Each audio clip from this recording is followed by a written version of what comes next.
রাধে রাধে বন্ধুরা, সুপ্রভাত সকলকে। কেমন আছো তোমরা সবাই? আমাদের গল্পকথার নতুন আরও একটি সুন্দর ব্লগে তোমাদের সকলকে জানাই স্বাগতম। আশা করছি সকলে খুব ভালো আছো, সুস্থ আছো, আর আমরাও বেশ ভালো আছি। আর আজকে সকালে ছাদে এসে জানো তো এত ঠান্ডা লাগছিল। এ দেখো রোদ কিন্তু রয়েছে, কিন্তু কেমন যেন একটা ঠান্ডা হাওয়া দিচ্ছে। ছাদে এসে তো আজকে দাঁড়াতেই পারছিলাম না।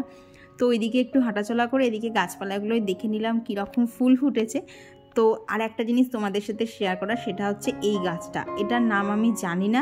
দেখো পাতাগুলো ঠিক কচু পাতার মতো, কিন্তু তার মধ্যে আবার না লাল আর সাদা দিয়ে ডট ডট করা, এত সুন্দর লাগে এই পাতাগুলো। তো এই গাছটাকে এরকম দেখছো কারণ এটা মার কাছ থেকে আর কি হাইজ্যাক করে আনা। মার কাছে একটা গাছ রয়েছে, এটা তারই বেবি প্ল্যান্টগুলো মা আর কি আমার জন্য বানিয়ে রেখেছে আলাদা করে গাছ করে। আর দেখেছো কাগজ ফুল গাছগুলোতে কত ফুল এসছে, মানে এত ভালো লাগছে না। অনেক দিন পর জানো তো কাগজ ফুল গাছটায় ফুল এলো। তবে জানো তো একটা, এই যে এই নয়নতারার যে কালারটা দেখেছো, এই কালারেরও দেখবে কাগজ ফুল হয়, সাদা কালার হয়। তবে গোলাপিটা লাগানোর আমার খুব ইচ্ছা আছে। মা অলরেডি চারা তৈরি করেছে, একটু বড় হোক তারপর বাড়িতে আমি নিয়ে আসবো। আর এদিকে অনেক চন্দ্রমল্লিকা, ধনেপাতা, তো অনেক কিছুই শীতের গাছপালা লাগানো হচ্ছে, যার জন্য না ছাদে এখন সেরকম ফুল দেখতে পাবে না। কটা দিন যাক, যে চন্দ্রমল্লিকাগুলো লাগানো হয়েছে সেখানেও ফুল ফুটবে, তো তখন আবার ছাদ ভরে যাবে। আর দেখলে কিভাবে কালি উঠছে, এখন তাও মাত্র মনে হয় কালিটা বেরোনো শুরু হয়েছে, ওই জন্য কালিটা হালকা ছিল। এক এক সময় তো এত কালো মোটা হয়ে বেরোয় না। আর তোমাদেরকে বললাম না শীতকালে হাওয়াটা পুরো আমাদের বাড়ির দিকে থাকে, যার জন্য এই কালি চারিদিকে ছড়ানো থাকে। ইদানিং করে জানো কি হচ্ছে, লাস্ট 2-1 দিন ধরে দেখছি স্নানের পর পায়ের তলাটা বেশ পরিষ্কার চকচক করছে। এবার ধরো ঘর মুছেছি, স্নান করছি, তারপরে তো আর নোংরা করার কেউ নেইও বাড়িতে, আর আমি একা কী বা নোংরা করব। কিন্তু বিকেলের মধ্যে পায়ের তলা আবার পুরো কালো হয়ে যাচ্ছে। আর এমনই কালো হচ্ছে না, জল দিয়ে ধুলে ওঠে না, একমাত্র সাবান দিয়ে ঘষাঘষি করলে তারপর উঠছে। মানে সারা শীত এই জ্বালাতনটা সহ্য করতেই হবে। তো এইদিকে নিচে এসে দেখি কৌশিকও ঘুম থেকে উঠে পড়েছে, আর আমি ওইদিকে ফ্রেশ হয়ে নিয়েছি। তো ভাবলাম কৌশিক যতক্ষণ উঠে পড়েছে তাহলে না বিছানাটা তুলে তারপরেই নিচে যাই। বেশিক্ষণ তো লাগবে না, ওই 5-7 মিনিট লাগবে। তো তুলে নিয়েই একেবারে নিচে যাই। তো এইদিকে বিছানা তো মানে যা ব্ল্যাঙ্কেট ছিল কৌশিক সব গুছিয়ে দিয়েছে। তো আমি শুধু এই যে বিছানাটা টান করে বালিশগুলো জিনিস জায়গায় রেখে দেবো, তাহলেই ব্যাস বিছানা ঝাড়া কমপ্লিট হয়ে যাবে। আর তাড়াতাড়ি করে বিছানাটা ঝেড়ে নিলাম। কেন বলো তো, জানলা তো খোলা হয়ে গেছে, ঠান্ডা ঠান্ডা হাওয়া আসছে, তবুও না ভাবলাম জানলাটা খুলে রেখেই যাই, তাহলে ঘরে একটু হালকা পাতলা রোদ ঢুকতে পারবে। এখন তো ঠান্ডা ঠান্ডা পড়ছে, হালকা করে কুয়াশাও থাকে। তো মানে খাটে যতক্ষণে পুরোপুরি রোদ আসার সময় থাকে না, তখন তো সূর্য ঠিকঠাক উঠছেও না, যার জন্য ঘরে এই মুহূর্তে জানো তো আর সেইভাবে রোদ ঢুকছে না, হালকা হয়েই ঢোকে। তো সেই জন্য ভাবলাম যে তাহলে জানলাটা খুলে রেখে যাই, যা একটু রোদের আভাস আসে তাই ভালো। আর আজকে আমি জীবনে বলতে পারো সেকেন্ড টাইম রান্না করছি হচ্ছে পুঁই শাক। ফার্স্ট টাইম একদিন করেছিলাম, খেতে খুব বাজে হয়েছিল। তো তারপর থেকে না রিস্ক নিয়ে আর করিনি। কিন্তু এদিকে কৌশিক খেতে ভালোবাসে, বাপিও খেতে পছন্দ করে, তো সেই জন্যে ভাবলাম রান্না করা তো শিখতেই হবে। তো এখানে দেখো পুঁই শাকটা করবো হচ্ছে আলু, কুমড়ো, বেগুন আর বরবটি দিয়ে, আর সাথে মাছের মাথাও থাকবে। তো সমস্ত কিছু ওখানে জোগাড়যন্ত্র করে নিয়েছি। তবে আগে কৌশিকের ব্রেকফাস্টটা করে নেব, মানে বানিয়ে দেবো, তারপরেই হচ্ছে রান্না করব। তো এখানে ওকে আজকে সকালবেলা করে দেবো হচ্ছে পাস্তা, আর কি পাস্তা চাউমিন দুটোই কৌশিকের খুব পছন্দের, তাই মাঝে মধ্যে ওকে দিলে কিন্তু বেশ খুশি মনেই খেয়ে নেয়। একঘেয়ে ভাত খেতে ওর ভালো লাগে না। তো এখানে ডিজানোর যে ফুজিলি পাস্তাটা আছে সেটাই ইউজ করছি। এটা হচ্ছে 100% গমের আর সুজি দিয়ে তৈরি পাস্তা। এখানে কোনো রকম ময়দা অ্যাড করা নেই, কোনো আর্টিফিশিয়াল ফ্লেভার, কালার কিছুই নেই। এছাড়া এই পাস্তাটা জানো তো মানে ফ্যাট ফ্রি, কোলেস্ট্রল ফ্রি, তাই খাওয়াও কিন্তু খুব একটা ক্ষতিকারক না, বেশ হেলদি আছে। তো এই জন্যই সকালবেলা এটা প্রেফার করছি ওকে একটুখানি ব্রেকফাস্টে বানিয়ে দেওয়ার জন্য। না হলে না চাউমিন খেলে, ওগুলো তো ময়দা দিয়ে তৈরি, প্রচণ্ড গ্যাস হয়ে যাওয়ার সম্ভাবনা থাকে। আর যেহেতু এটা সুজি দিয়ে তৈরি, তাই পেটটাও অনেকক্ষণ ভরা থাকে, আবার চটজলদি হজমও হয়ে যায়। তো আজকে একদম সিম্পলভাবে করছি। এই যে আলু দিয়েছি, পেঁয়াজ দিয়েছি, আর একটু ডিম দিয়েছি, আর একটু ম্যাগি মশলা অ্যাড করেছি। মানে যেরকম করে সেই ছোটোবেলায় আমাদের স্কুলের চাউমিন তৈরি হতো সেইভাবেই পুরো পাস্তাটা বানিয়েছি, একদম সিম্পলভাবে। তবে এই জিনিসটা সিম্পলভাবে বানালেও কিন্তু খেতে বলো বেশ টেস্টি হয়। তো এইখানে দেখো পাস্তাটা বানানো হয়ে গেছে, আর কত তাড়াতাড়ি বানানো হয়ে গেছে। তো তোমরা যদি এই পাস্তাটা একবার ট্রাই করতে চাও, তার জন্য লিঙ্কটা ডিসক্রিপশান বক্সে দেওয়া রয়েছে, তোমরা একবার পারচেস করে দেখতে পারো, দেখবে খেতেও খুব ভালো লাগবে। তো ওদিকে ওর খাবারটা দিয়ে দিয়েছি, ও এখনও খেতে বসেনি, বসবে। তো দেখলাম খানিকটা ঠান্ডা হয়ে যাক, তখন খাবে খুনি। তো এদিকে হচ্ছে পুঁই শাকটা বানাবো এখন। তো এখানে মাছের মাথাগুলো আগে ভেজে তুলে নিয়েছি, এদিকে ডিম সেদ্ধ বসিয়ে দিয়েছি। তো এইখানে দেখো প্রথমে সর্ষের তেল গরম করে তেজপাতা, শুকনো লঙ্কা আর 5 ফোড়ন দিয়েছিলাম, দিয়ে তার মধ্যে হচ্ছে আলু আর কুমড়ো একসাথে দিয়ে দিয়েছি। তো এইগুলোকে একটুখানি নুন হলুদ দিয়ে নাড়াচাড়া করব। আর না মা বলে দিয়েছিল যে রসুনটা আগে ফোড়নে দিতে, কিন্তু আমি একদমই ভুলে গেছিলাম, তো সেই জন্য রসুনটা একবার দিয়ে নিয়েছি। তো এই রান্নায় যদি কোনো ভুল টুল থাকে না প্লিজ আমাকে একটুখানি ধরিয়ে দিও, কারণ আমি পুঁই শাক রান্না করতে পারি না। অন্যান্য রান্না অনেক ভালোভাবে পারলেও এই সব শাক পাতা ঠিক আমি অতটা না জুতের পারি না। তবে এইবার শীতে শেখার চেষ্টা করছি, কারণ শীতে তো অনেক রকমের শাকসবজি সবই ওঠে আর জিনিসগুলো টাটকা তাজাও থাকে, টেস্টও ভালো থাকে। তো ভাবলাম শীতটাই হচ্ছে একদম বেস্ট সময় যেসব রান্নাগুলো পারি না সেগুলো শেখার জন্য। পারি না বলতে মেনলি এইসব শাক পাতার চচ্চড়িগুলো। তো এইবার শেখার ইচ্ছা আছে বলেই বলতে পারো শুরু করে দিয়েছি। তো কোথাও যদি রান্নায় ভুল থাকে অবশ্যই কিন্তু আমাকে একটু ধরিয়ে দিও। তো এইদিকে দেখো পুঁই শাকটা হয়ে গেছে, ওদিকে রুটিও করে নিয়েছি, নিয়ে ওই যে কৌশিক বেরিয়ে গেল। আর এইদিকে দেখো সকালবেলা অত ঠান্ডা লাগছিল, আর এখন কাজ করতে করতে মানে বাইরেও যা রোদ উঠে গেছে আর রান্নাঘরেও কাজ করতে করতে যা গরম লেগে গেছে না, আর ঠান্ডা দিয়ে কোনো কিছু মালুম হচ্ছে না।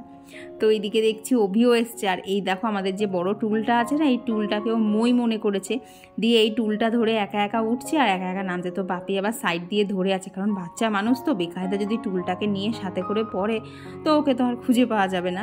আর এদিকে দেখো সোফার সব কুশান টুশান তুলে কী কাণ্ড করেছে। তো এখন সকালবেলা ওর সাথে তো আমার খেলা করলে হবে না, কারণ কৌশিক বেরিয়ে যাওয়ার পরেও রান্নাঘরে অনেক কাজ থাকে। আর তারপর সবথেকে যেটা বড় কাজ থাকে, এই যে সারা রান্নাঘরটা ছড়ানো হয়ে যায় সেটাকে আবার গুছিয়ে পরিপাটি করা। কারণ কি বলতো, দেখবে পরিপাটি রান্নাঘর যদি রাখা যায় না তাহলে পরবর্তীকালে রান্না করতেও সুবিধা হয়। আর রান্নাঘরে যেহেতু আমাদের মেয়েদের দিনের বেশিরভাগ সময়টাই কেটে যায়, তাই সেই জায়গাটাকে যদি নিট অ্যান্ড ক্লিন না রাখা যায় না তাহলে কাজে ঠিক এনার্জি পাওয়া যাবে না। তাই রান্নাঘর আর এই টেবিলটা সারাদিনে যে কতবার মুছে গুনে কুল করা যাবে না, কিছু একটু হলো কিছু একটু রাখলাম তো পুরো টেবিলটা আগে একবার মুছে দিই, মানে এইসব ব্যাপারে আমি একটু বেশি খুঁতখুঁতে। তো এইখানে এখন আমার জন্য ওটসটা বানিয়ে নিচ্ছি, এটা খুবই তাড়াতাড়ি হয়ে যায়, শুধু গরম জল অ্যাড করতে হবে আর কিছুই না, এর মধ্যে দুধ টুধ কিছু অ্যাড করতে লাগে না, যাই তার জন্য না খুব তাড়াতাড়ি বানানোও হয়ে যায়। তো সকালবেলা ওটসটা এখনও খাইনি, মানে ওটা তো একটু 5-7 মিনিট রেস্টে রাখতে হয়।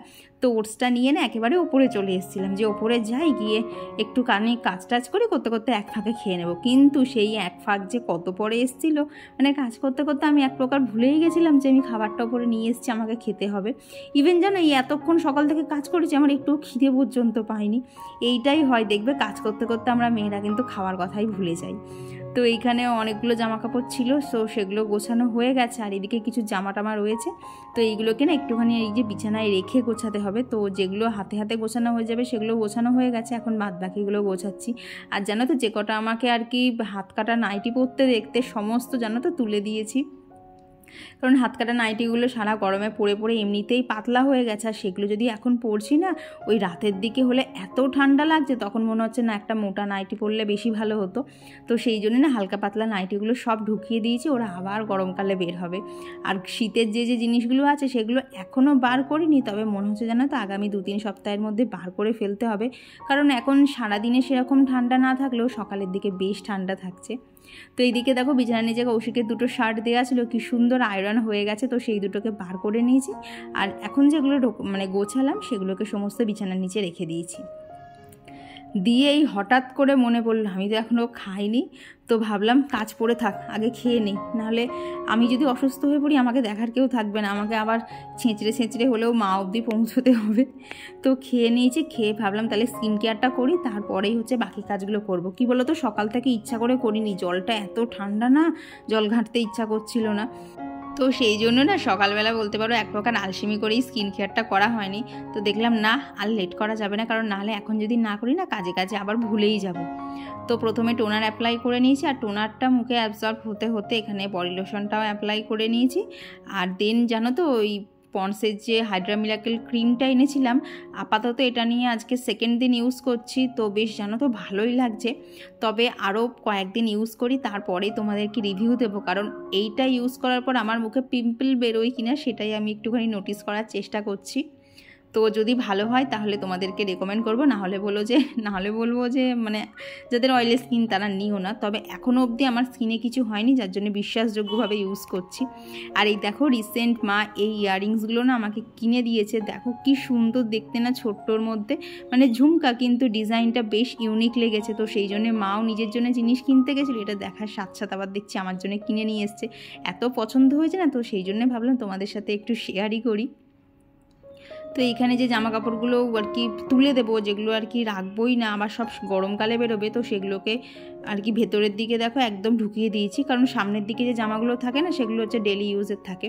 আর তোমরা বলো না সবসময় জামা কাপড়গুলো আমার দিকটা খুব গোছানো থাকে, তো শুধু আমার দিকটা না, দেখো কৌশিকের দিকটাও কিন্তু এইভাবে একদম পরিপাটি করে গোছানো থাকে, যাতে ওর যখনই জিনিসপত্র দরকার পড়ে ও যাতে আর কি ওয়ার্ড্রপটা খুললেই সামনে পেয়ে যায়।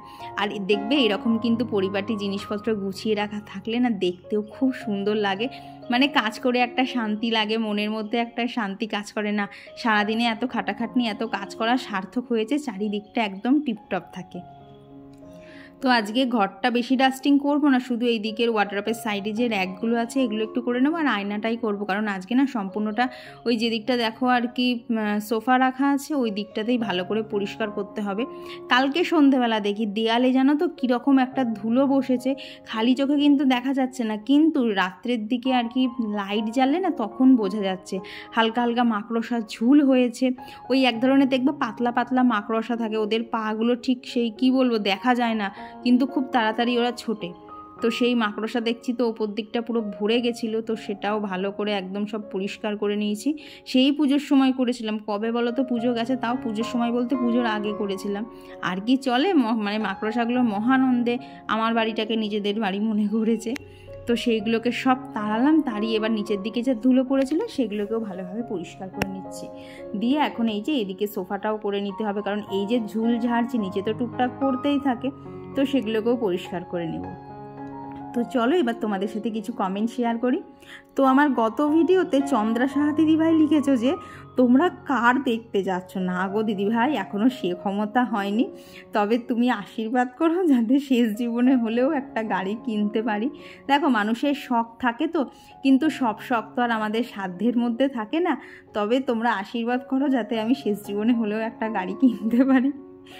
আর কমেন্ট করেছিল হচ্ছে টুম্পা দিদিভাই, তো দিদিভাই লিখেছে খুব ভালো লাগলো ভিডিওটা, থ্যাংক ইউ দিদিভাই। আর কমেন্ট করেছিল মুস্কান আইডি থেকে, তো বনু লিখেছে দিদি ফার্স্ট কমেন্ট ফার্স্ট লাইক, তোমার ভিডিও আসলে আমি দেখি খুব ভালো লাগে, থ্যাংক ইউ গো। আমি জানি তুমি প্রত্যেকটা ভিডিওতেই কমেন্ট করো, এবং আমি দেখছি জানো তো খেয়াল করে তোমার কমেন্টটা না সবসময় আমার ভিডিও খুলতেও লাগে না, মানে নোটিফিকেশান প্যানেলেই কিন্তু তোমার কমেন্টগুলো চলে আসে। আর কমেন্ট করেছিল বিউটিস মেকওভার লাইফস্টাইল থেকে দিদিভাই, সুশীলা দিদিভাই। আর সুমন বিশ্বাস আইডি থেকে দিদিভাই লিখেছে তোমার ভিডিও অনেক দিন ধরে দেখছি কিন্তু কমেন্ট করা হয় না, আজকে করলাম খুব ভালো লাগলো, থ্যাংক ইউ দিদিভাই, তবে মাঝে মধ্যে করো আমারও ভালো লাগবে। আর কমেন্ট করেছিল সায়নী গাঙ্গুলি দিদিভাই, তো দিদিভাই লিখেছে অনেক দিন পর এলাম, তবে এইবার সব একসাথে দেখে নেব। ঠিক আছে গো, মানুষের ব্যস্ততা তো থাকতেই পারে, আমিও তো মাঝে মধ্যে ব্যস্ত হয়ে পারি, তোমাদের সাথে ঠিকঠাক ভিডিও শেয়ার করতে পারি না, তবে ওই যে যখন আবার সমস্ত ব্যস্ততা আর কি কাটিয়ে ফেলতে পারি তখন আবার ডেইলি ভিডিও দেওয়ার চেষ্টা করি। আর সত্যি বলতে এই মুহূর্তে আমার কোনো সেরকম আর কাজের প্রেশার নেই, যার জন্য এখন না তোমাদের সাথে ডেইলি ভিডিও শেয়ার করতে পারবো। আর কমেন্ট করেছিল হচ্ছে শর্মিলা মণ্ডল দিদিভাই, ববিতা উদ্র আন্টি। আর তৃষ্ণা পাত্র দিদিভাই লিখেছে যে তোমার ভিডিও তো ভালো হয় কিন্তু তার থেকেও বেশি ভালো লাগে তোমার কথাগুলো শুনতে, থ্যাংক ইউ গো। আর কি বলো তো দেখবে এই কমেন্ট করাগুলো না এমনভাবে হয়, কারণ আমি তো তোমাদের সাথে ভিডিওর মাধ্যমে কথা বলি, কিন্তু তোমরা তো সবাই ভিডিও করো না, তাই সবাইকে আমি দেখতেও পাই না, তবে এই যে ছোট্ট ছোট্ট কমেন্টগুলো এর মাধ্যমেই দেখবে আমাদের কিন্তু মানে কথা বলাগুলো আস্তে আস্তে আরও বেড়ে যায়। তো এদিকে বেশ কিছু জামা কাপড় ছিল সেগুলো কাঁচা হয়ে গেছে, তো সেগুলোকেই এখন মেলার জন্য উপরে চলে এসেছি। এখন কি বলো তো বেলা তো আস্তে আস্তে ছোটো হয়ে যাচ্ছে, ওই যদি দেরি করে মেলি না জামা কাপড়গুলো কি বলো তো যেগুলো আর কি মোটা দিক না সেইগুলো শুকোতে চাইছে না, পরের দিকে তো রোদের জোরও কমে যায়, তো সকালবেলা আগে তাড়াতাড়ি এসে এই যে গাছে জল দেওয়ার সময় জামা কাপড়গুলো তার আগে কাঁচা হয়ে গেছিলো, তো সেগুলোকে এখন সব মেলে নিয়েছি। আর এদিকে তো আমার ওপরের কাজও সমস্ত শেষ, এবার শুধু এখন রান্নাবান্না। তো তো আজকে রান্না করব হচ্ছে কাটা মাছ, আর সেটা করব হচ্ছে আলু আর ফুলকপি দিয়ে। আর মশলার মধ্যে ওই যে দেখলে টমেটো, আদা আর লঙ্কা, আর এই যে এখানে একটু পেঁয়াজ রয়েছে, এটাকে হচ্ছে পেস্ট করে দেবো আজকে। আর মানে কি বলো তো, স্লাইস বা কুচিয়ে দেবো না, একদম পেস্ট করেই দেবো। মানে আলু ফুলকপি দিয়ে একটা দারুণ করে মাছের ঝোল বানাচ্ছি, তো তার জন্য তো মাছগুলোকে আগে ভেজে নিতেই হবে। আর সুমনা দিদিভাই লিখেছ খুব সুন্দর হয়েছে ভিডিওটা, পন্ডসের ক্রিমটা খুবই ভালো, ইউজ করছি। থ্যাংক ইউ গো, কারোর থেকে একটা রিভিউ পাওয়া গেল। আর তুমি বলেছো যে সুগারের লিপ বামটা কিনেছো, খুব মিষ্টি দেখতে, আর অ্যাপ্লাই করলেও ভালো লাগায়। হ্যাঁ গো, দেখবে ওইটা মানে লিপ বামটা অ্যাপ্লাই করলে না, মানে কি বলবো, হালকা একটা না লিপস্টিকের মতো গ্লো দেয়, যার জন্য এই লিপ বামটা আমার খুব পছন্দের। কোথাও ধরো টুকটাক যাচ্ছি, লিপস্টিক ইউজ করতে ভালো লাগছে না, তখন কিন্তু ওটাকে খুব ভালোভাবে ব্যবহার করা যায়। মানে আর একটা জিনিস খেয়াল করে দেখবে, তুমি তো অফিস যাও, ধরো লিপস্টিক যদি ইউজ করো, তাহলে দেখবে অনেক সময় কিন্তু শেষে মানে বেলা বাড়লে কিন্তু লিপস্টিক না, ওই যেখানটা আমাদের ঠোঁটের জয়েন্টটা হয় ওইখানটা কিন্তু উঠে যায়। তখন লিপস্টিক না দিয়ে তার উপরে যদি এই লিপ বামটা একটু অ্যাপ্লাই করে ঠোঁটটা একটু মানে আপার লিপ আর লোয়ার লিপ যদি একটু ঘষে নাও, তাহলে দেখবে আবার কিন্তু লিপস্টিকটা নতুনের মতো হয়ে গেছে। তো যদি এই ট্রিকটা অ্যাপ্লাই করে থাকো তাহলে তো জানোই, আর যদি না করে থাকো তাহলে একবার ট্রাই করো, দেখবে কাজে লাগবে। আর কমেন্ট করেছিল হচ্ছে কৃষ্ণা সরকার আইডি থেকে দিদিভাই। তো দিদিভাই লিখেছো, আমি তোমার ভিডিও খুব ভালো লাগে, তোমার ভিডিও দেখলে আমার মন খুব ভালো হয়ে যায়। থ্যাংক ইউ গো। আর কমেন্ট করেছিল হচ্ছে পিয়া বৈশালীনাথ দিদিভাই, রাখি পাল দিদিভাই, পম্পি পাল দিদিভাই। আর সুরভিদি লিখেছো, তোমাদের ওদিকে রাসের মেলা হয় না? আমাদের রানাঘাটে হয় না, তবে শান্তিপুর, নবদ্বীপ এই দুটো জায়গায় হয়। শান্তিপুরে আমার মাসির বাড়িও, তবুও জানো তো ছোটোবেলায় অনেক রাস দেখেছি, এখন আর বড় হয়ে যাওয়া হয় না। তবে আগামী বছরে না যাওয়ার ইচ্ছা আছে, দেখি কতদূর কী হয়। তো এইদিকে দেখো আমার কিন্তু মাছের ঝোলটা একদম রেডি হয়ে গেছে। আর কিভাবে করলাম তো দেখেইছো, কোনো সেরকম মশলা নেই, ওই জিরের গুঁড়ো, ধনের গুঁড়ো, আর এদিকে টমেটো, আদা, কাঁচা লঙ্কা, আর পেঁয়াজটা তো পেস্ট করে দিয়েছিলাম। তো এই যে একদম টকবক করে ফুটিয়ে মাছের ঝোল একদম রেডি হয়ে গেছে। আজকের মাছের ঝোলটা এত সুন্দর দেখতে হয়েছিল, মানে এর সাথে গরম ভাত পেলে আর কিছুই লাগবে না, এমনিতেই খাবারটা পুরো জমে যাবে। তো এখানে এই যে রান্নাবান্নার সমস্ত কিছু কমপ্লিট। আর দেখবে রান্না হয়ে যাওয়া মানে কিন্তু দিনের একটা বড় কাজ শেষ হয়ে যাওয়া, তারপর অনেকটা টাইম নিজের জন্য ভালো লাগে। তো আমার গত ভিডিওতে ঘরকন্যা সুস্মিতা থেকে দিদিভাই বলেছে যে পালং শাকে মূলো দেবে, খেতে খুব ভালো হয়। মূলো জিনিসটা বাপিও খায়, কৌশিক খায়, কিন্তু আমার না ভালোই লাগে না খেতে, যার জন্য আমি একটু ওটা অ্যাভয়েড করি। আর কমেন্ট করেছিল হচ্ছে পুষ্পা জয়স্তরী ব্লগ থেকে দিদিভাই। আর শ্রেয়সীস ডেলি লাইফ থেকে দিদিভাই কমেন্ট করেছো, তোমার সিংহাসনে যে ছোট গিটারটা আছে তাতে লাল কাপড় দিয়ে মুড়ে রাখতে হয়। হ্যাঁ, এটা আমি জানি। কি বলো তো, সিংহাসনের উপরের দিকেও দুটো গিটার রাখা আছে, সেগুলো লাল কাপড়ে মোড়া, এটা না আর মোড়া হয়নি। ঠিক আছে, তুমি বলেছো, আমি দেখি লাল কাপড় যদি বাড়িতে থাকে তাহলে আমি মুড়িয়ে দেবো। আর কমেন্ট করেছিল সুমন কর্মকার আইডি থেকে দিদিভাই, ইনাইল লাইফস্টাইল থেকে দিদিভাই। আর কমেন্ট করেছিল হচ্ছে দীপর্ণা। তো দীপর্ণা লিখেছে শোল মাছের মাথা দিয়ে পালং শাকের স্বাদ হেভি হয়। হেভি হলেও কিছু করার নেই, কারণ শোল মাছটা আজ কৌশিক খেতে চায় না, তো ওই জন্য বাড়িতে হয় না। কিন্তু জানো তো আমার এই শোল, ল্যাঠা, শিঙি এগুলো খেতে কি ভালো লাগে, কিন্তু ওই যে কৌশিক খায় না, ওই জন্য বাড়িতে আনাই হয় না। তো এদিকে দেখো তোমাদের সাথে কথা বলতে বলতে কিন্তু আমার সমস্ত কাজ কমপ্লিট হয়ে গেছে। এখন কাজ বলতে এই যে শুধু ঘরটা মুছে স্নান করা। আর স্নান করা হয়ে গেলে তো মানে আরও ফ্রেশ লাগে, সকাল থেকে কাজ করতে করতে মানে হাত পাগুলো এমন হয়ে যায় না, মানে চিটচিট করে। স্নান করলে দেখবে ফ্রেশ লাগে, তখন যেন আবার নতুন করে কাজের এনার্জি পাওয়া যায়। তো সেই সকালে যে জামা কাপড়গুলো মেলে দিয়েছিলাম, তো সেগুলো এখন এসে তুলে নিয়েছি, দিয়ে আবার নিচে গিয়ে এখন গোছাতে হবে। তবে সেগুলো করব পরে, কারণ স্নান হয়ে গেছে। এখন তারপরে মেন কাজ থাকে হচ্ছে পুজো দেওয়া। তো গাছ থেকে যা যা ফুল মোটামুটি তোলা সেগুলোই তুললাম। তো জানো তো, বললাম না শীতের কিছু ফুল গাছ লাগাতে হবে, গাঁদা ফুল গাছের গাছ লাগানো হয়েছে তবে একটা, তবে আরও এনে এনে লাগাতে হবে। তো দেখি কতদূর কি করা যায়। তো চলো, এদিকে আমার ঠাকুরকে ফুল দিয়ে সাজানো হয়ে গেছে, এখন ঠাকুরের আরতিটা করে নেই। এই সময়টা না মনে হয় আমি যেন বাজিয়েই যাই ঘন্টা, কিন্তু বেশিক্ষণ তো আর বাজানো যায় না। তো আজকে তো বললাম গাছে সেরকম বেশি খুব একটা ফুল ফোটেনি, যা ছিল তাই দিয়ে এই যে ঠাকুরকে মনের মতো করে সাজিয়ে নিয়েছি। কি জানি, ঠাকুরকে সাজাতে বসলে না আমার জানো তো একদম সময়ের কথা খেয়াল থাকে না, আমি দেখেই যাচ্ছি এইসবই হয়। তো এরপর খাওয়া দাওয়া কমপ্লিট করে নিয়েছি, দিয়ে শীতের দিনে আমার সবথেকে ফেভারিট হচ্ছে এই টাইমটা, কারণ কমলা লেবু খাওয়া। শীতকালে কমলা লেবু খাওয়ার বলো মজাটাই আলাদা। তো এইসব তো খুচখাচ করছিলাম, মানে ঘরের মধ্যে ঘুরপাক খাচ্ছিলাম, এরই মধ্যে এই দেখো দুই ভাই চলে এসছে। আর দেখেছো ঘড়িতে কটা বাজে? 3:15। দুপুরবেলায় ওরাও এসেছিলো, তো ওরা আসলে আবার ওদের সাথে একটুখানি খেলাধুলা হয়েছে। তারপর বিকেলবেলা ছাদে গেছি, ছাদ থেকে কিছু গাছের কাজ ছিল আর কি, মাটি ফাটি খোঁড়ার ছিল, সেগুলো করেছি। ওগুলো না আর ভিডিও করিনি, কারণ ছাদে যদি ভিডিও করতে যাই না অনেকটা সময় চলে যায় বিকেলবেলার দিকে, আর তারপরে না শেষের দিকে কাজ শেষ হয় না, আর উপরন্তু প্রচণ্ড মশা কামড়ায়। তো সেইগুলো সমস্ত যা কাজ ছিল অফ ক্যামেরাতেই করে নিয়েছি। তারপর আজকে সন্ধ্যেবেলা কি মন হলো একটু মুড়ি খাবো, তো এই যে মুড়ি আর সাথে সিনেমা, আর এইভাবেই আজকে সন্ধ্যেটা কাটলো। আমাদের খাওয়া দাওয়া কমপ্লিট হয়ে গেছে, আর অনেকক্ষণ পরে ভিডিওটা অন করেছি। এই দেখো বাজে হচ্ছে কটা বাজে, এটা 11:40, মানে 11:30 বাজে। তো খাওয়া দাওয়া সমস্ত কিছু কমপ্লিট। সন্ধ্যের পর থেকে আর ভিডিও করতে পারছি না, কারণ খুব ঠান্ডা লাগছে। এই এখন মানে ওয়েদারটা এমনই হয়ে গেছে, রাত্রেবেলা ঠান্ডা লাগছে, সকালবেলা ঠান্ডা লাগছে, মাঝখানে সারাদিন গরম, এমন গরম লাগছে মানে ফ্যানের হাওয়া নেওয়া যাচ্ছে না, কিন্তু গরম লাগছে। তো যাই হোক, আজকের ভিডিওটা তোমাদের কেমন লাগলো অবশ্যই জানিও, ভালো লাগলে প্লিজ একটা লাইক করে দিও। তো চলো এখন শুয়ে পড়বো, নাহলে কালকে সকালবেলা উঠতে পারবো না। আর এমনিতেই তো সকালবেলার দিকে কুয়াশা থাকছে, রোদটাও দেরি করে উঠছে, উঠতে একটু একটু কষ্টই হচ্ছে। তো চলো আজকের জন্য টাটা।